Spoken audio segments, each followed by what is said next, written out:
It's been a long time now since Apple made a new iPhone that truly looked different. I mean, we can go all the way back to 2019 and go through the years and see how even though Apple might have done a couple of redesigns along the way, these phones have still looked essentially the same. And well, a lot of people are getting bored with this. So what is Apple planning to do next? Well, today I'm very excited to be showing you an early look at the next generation Pro iPhone. Because in 2025, the Pro models are getting their biggest update in history, with Apple introducing a radically different looking iPhone 17 Pro and iPhone 17 Pro Max. There's so many changes on the inside and out. And after you see all of this, I really think you'll agree that this is the Pro iPhone we have always wanted to see. So let's start with the three major design changes that Apple has planned for the iPhone 17 Pro. The first major change, without a doubt, is the new camera bar system on the back. Apple is completely restarting here, getting rid of the years-old triangular camera look and transitioning to a camera bar of sorts. Something that looks incredibly different for the iPhone is Apple has never not mounted the camera in the top left-hand corner. It has been there since the iPhone 1 in 2007. On the iPhone 17 Pro, the wide, ultra-wide, and telephoto lenses are going to be stacked in a horizontal line next to each other. And there's some pretty amazing changes happening under the hood too. While right now it's only the main and ultra-wide lenses that have the 48 megapixel high-res sensor, the telephoto 5X lens is also getting 48 megapixels in 2025. So by all accounts, the system is not only going to look better, it also could be the best camera system ever put in a smartphone. And a camera system, by the way, that looks suspiciously close to what Google's been putting on their Pixel phones for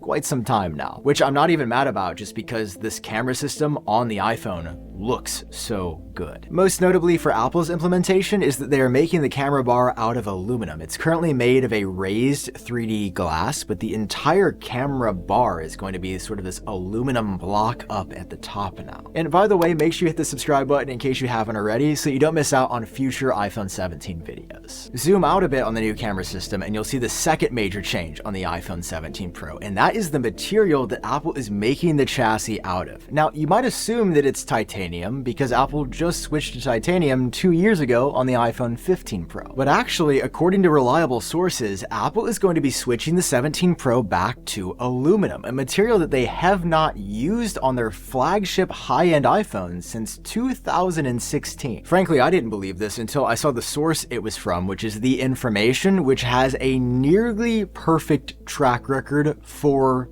information. I mean, I guess that's why they call themselves The Information. I mean, one benefit of Apple switching back to aluminum is the weight savings. The aluminum iPhones are always significantly lighter than stainless steel or even titanium, but it would certainly make these feel a bit less premium. Maybe that's why we've seen a rumor that Apple is using an aluminum titanium combo material. We just don't yet know exactly how that would work. What we do know though is that glass will continue to be a central part of the iPhone 17 Pro's design, and flipping the phone over on the front, a ton of glass here as well. Apple said to be using the same screen sizes as they do currently, 6.3 and 6.9 inches for the Pro and Pro Max units. We're also hearing that the screens on all iPhone 17 models will be significantly more scratch resistant and have a new anti-reflective layer. So visibility, especially in a bright area like when you're outside, will be improved on these Pro models too. But it's not just copy paste. Zoom into the top of these displays and you'll see the third major design change on the 17 Pro, and that is a smaller dynamic island, which has been rumored on and off for a couple of years, and in 2025 it is now widely reported that that is finally happening. And Apple's actually achieving this with some pretty cool technology. Versus a traditional lens system, the new Face ID system is going to use what's called a meta lens, which you can see from this diagram is night and day thinner than how they've done it forever. Apple's also upgrading the 5-element lens to a 6-element construction, which should improve image quality, and the rumors reflect that. Apple's said to be putting a 24 megapixel FaceTime camera on the front of these phones. For context, current iPhones only have a 12 megapixel selfie camera, so front-facing photos and videos are getting probably their biggest upgrade ever on the 17 Pros too. Now listen, on the surface, a smaller dynamic island doesn't seem like that meaningful of a change, but this gets Apple one step closer to their dream design for the iPhone, a future where there are no lenses or no protrusions on the screen, and it is truly an entire display design and nothing else obstructing it. Yeah, we're not there this year, but we can see what Apple did with the notch. notch. It started out wide, it got thinner. We went to the island. Now the island is shrinking even further, with Apple putting the Face ID module likely under the display. So for me, it's seeing that progress to this eventual futuristic design. That's the thing that's notable. Now, taking a quick break, somehow it's already the holiday season, which means you are about to be on family tech support duty. So that's why this year I am partnering up with Clean My Mac, who sponsored today's video. Clean My Mac is an incredible tool that just makes sure your computer is running as it should. Not only does Clean My Mac have a beautiful and easy to use interface that anyone can appreciate, Smart Care is a one-button solution to optimize every part of your computer at once. The cleanup tool by itself removes up to 27% more junk, and My Clutter allows you to dive into your downloads folder and find out what files are taking up so much space on your hard drive. Which, if there's one thing my family always comes to me about, it is so nice to just say, hey, with Clean My Mac, you just click that button and it's gone. Clean My Mac even has a handy assistant that can help you analyze Mac issues, and with the Menu app, it's an everyday tool to monitor your device's health. Simply put, Clean My Mac is the best tool you can give yourself or somebody else this holiday season, and right now you can get 30% off when you use my link down below in the description. Clean My Mac is available for purchase on the MacPaw website, the Mac App Store, or via SetApp. A huge thank you to Clean My Mac for sponsoring this video. Now, let's get back to it. Now, back to the iPhone 17 Pro. So far, we've taken a look at Apple's new design for 2025, but the changes they're making internally, I think, are just as interesting. First up, the iPhone 17 Pro is going to be way better for AI tasks, as Apple is including not just their new A19 Pro chip that will be more efficient and more powerful. No, the real upgrade for 2025 is the amount of RAM that Apple is putting in not just the most expensive iPhone 17 Pro Max, but the regular Pro too. It's going up from 8 to 12 gigabytes of RAM, which is a pretty big increase. With 12 gigabytes of RAM, Apple Intelligence features should work better, as RAM is key to how AI works in general. But for other apps that utilize AI and the neural engine on your iPhone, it'll also just have more bandwidth for those, things like ChatGPT or other things that might eventually run on your device. And hopefully it inspires Apple to make some more meaningful AI features. Right now, Apple Intelligence is just a mess. The features do not seem very well thought out. They're very gimmicky and just a weird year for AI on the iPhone. But I think 2025 has to be different. But honestly, if Apple has one strength for the iPhone above everything else through weird AI features and phones that look the same, it is the fact that they own and control so many different parts of the iPhone. On the iPhone 17 Pro, it's going a step further, as Apple is now going to be making the Wi-Fi chip on the inside of the 17 Pro series. It's going to be a Wi-Fi 7 based system, which is the latest available technology. Which might not sound like a big deal, but Apple entering the Wi-Fi chip game and just being equal to everybody else with no prior Wi-Fi chip experience,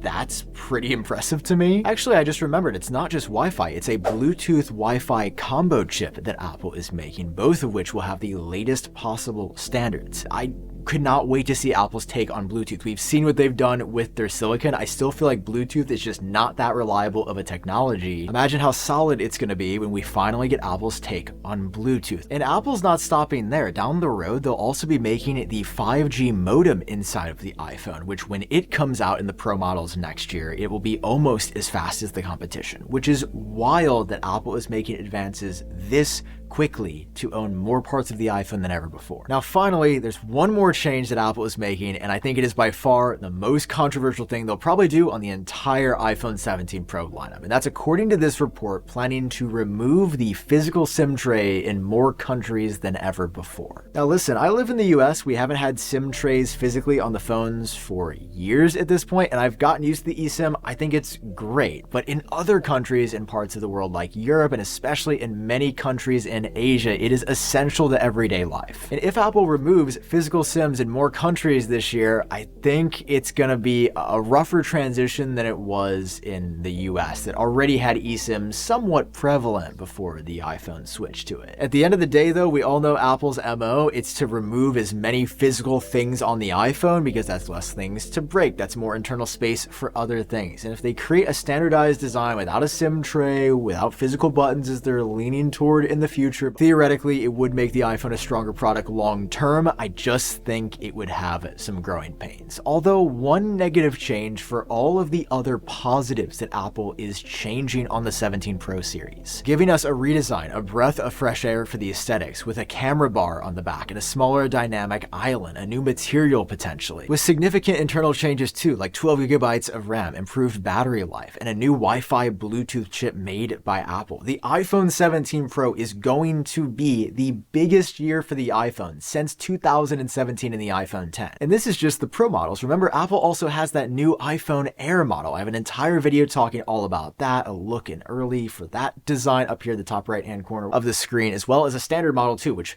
we're going to get to all of this in a future video. There's just been so much for the Pro that I wanted to just focus on this and really do a deep dive here because I have not been this excited for a Pro iPhone. The silence should help you. I can't even think of the last time I was that excited. Okay, thanks for watching. Drop a like if you enjoyed. Hit subscribe for more videos on iPhone 17. I've been Sam. I hope you are doing well, and I will catch you in the next one. Bye-bye.